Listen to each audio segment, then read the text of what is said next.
Bakit may galit sa iyo kahit naman wala kang ginagawang masama sa iba? Bakit merong taong ayaw sa atin ngayong wala naman tayong kasalanan sa kanila? Ito po ang tandaan niyo. Kung wala kang kaaway, ibig sabihin, hindi ka pa ganon kahalaga. Kung walang natatakot sa iyo, ibig sabihin, hindi ka malakas at wala kang kapangyarihan. Amen?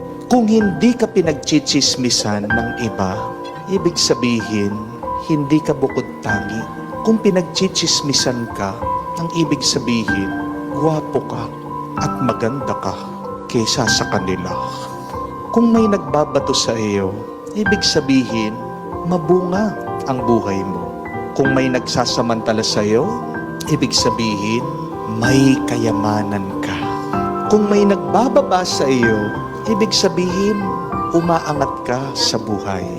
Kung may nagsasantabi sa iyo, ibig sabihin, natatakot sila sa iyo. Kung sinisiraan ka ng iba, ibig sabihin, sikat ka.